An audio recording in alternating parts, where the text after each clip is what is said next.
Hi, welcome to Simscape Racing. Today I want to share something with you that I'm very excited about. The PSVR is built for the PlayStation 4, but I'll show you how to connect to the PC. It cost me 1,900 Rand for a pre-owned PSVR, and the Trinus PSVR software was 1199 euros. So in total, it cost me 2,100 Rand for my own VR setup. Before we begin, I will point out that this is not a perfect solution and will require some tinkering and third-party software. But if you're prepared to play around a bit and want to dip your feet into the VR experience, this is a cheap and relatively easy way to do it. Okay, so let's start by downloading the Trinus software. It is a free version that limits your time, but you can test it before you decide to buy. A big shout out to JRae Games. Here's where I learned to properly set up my PSVR, and he is worth checking out. Link in the description below.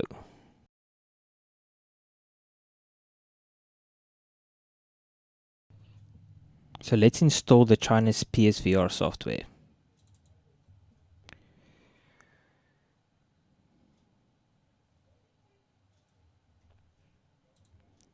Follow the steps. Connect your PSVR like on the picture shown.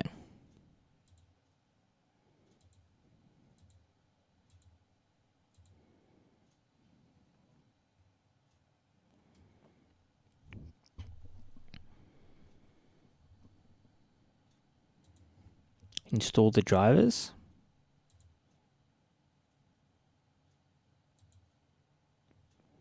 These drivers did not install on my system, but it still worked without it. After installation, restart your PC.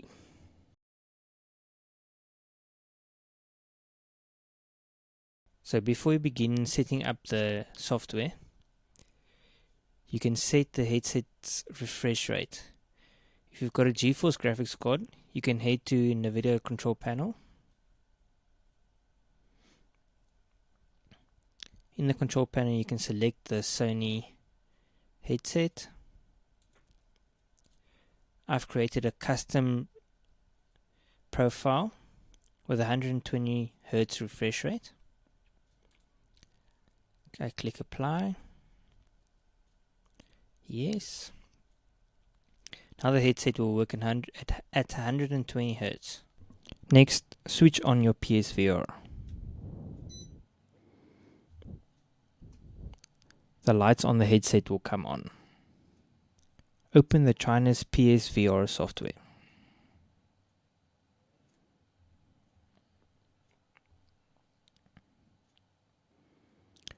The drivers are shown as being installed. Before we go on, ensure that your resolution is the right resolution. It should match the PSVR.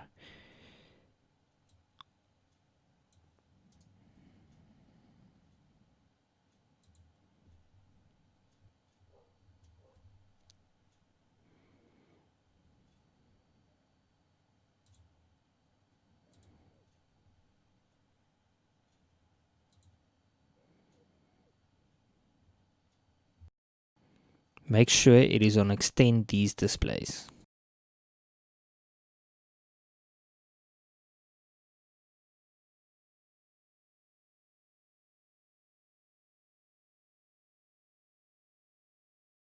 So in the Trinus PSVR software, select your mode. It will be Steam VR.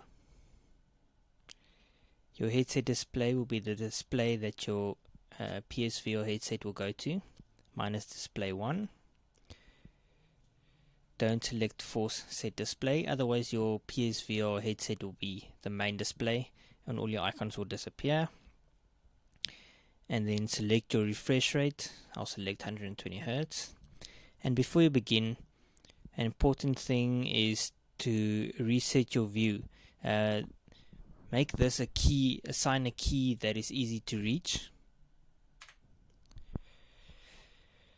because the PSVR is prone to drifting.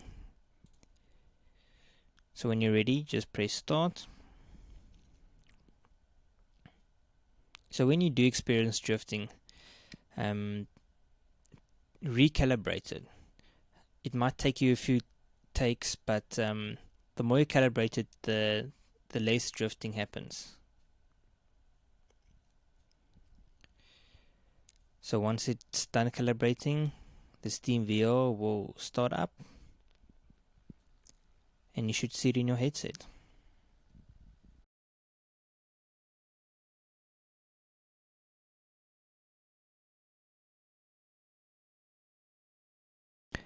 So at this point you should see this, and let's open a game. We'll try Project Cars 2. It's the easiest one to test. So let's choose something that most of us would be familiar with. Something like a 650S GT3.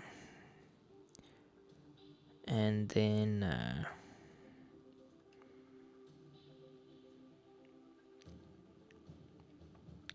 let's do a Spa.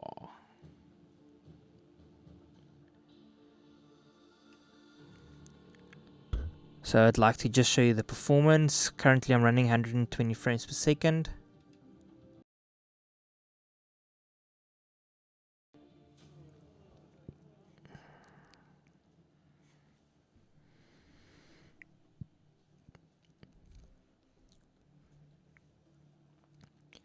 The experience is smooth. 60 frames per second is unbearable, but you can live with 120. I've actually tasted this for a good half an hour and I haven't felt any nausea.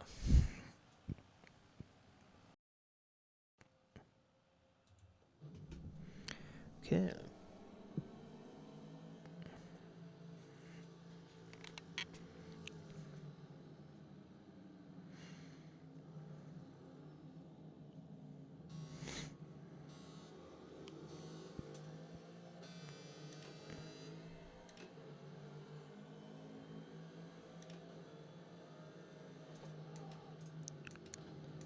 So the graphics is bad.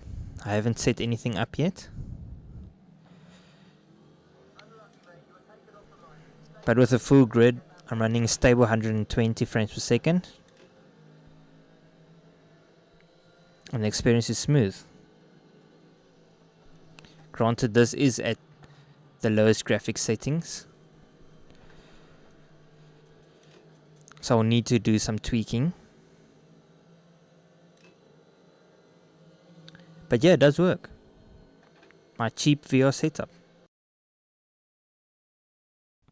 So after more than a week of playing with the PSVR, I've come up with a list of negatives and positives. Unfortunately, there are more negatives than positives. Firstly, the setup differs for each game and can be tricky to set up. Some games don't work on the first try, and sometimes I would even need to restart the computer for it to work. Secondly, the biggest drawback of the headset is the drifting. As I've mentioned, you can calibrate it each time, but drifting happens no matter what you do. I don't know if other headsets are different, but mine seem to have drifting all the time.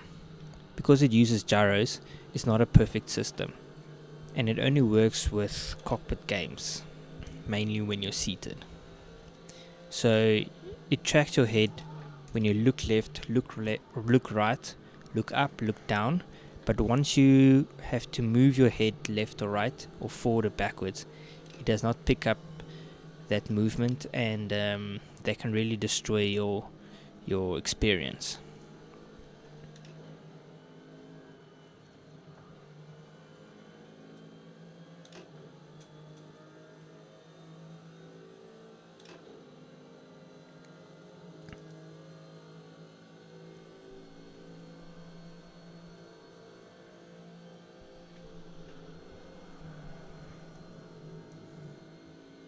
And then finally, for negative, the sweet spot is small, so you do need to fiddle around with it to get the view perfectly.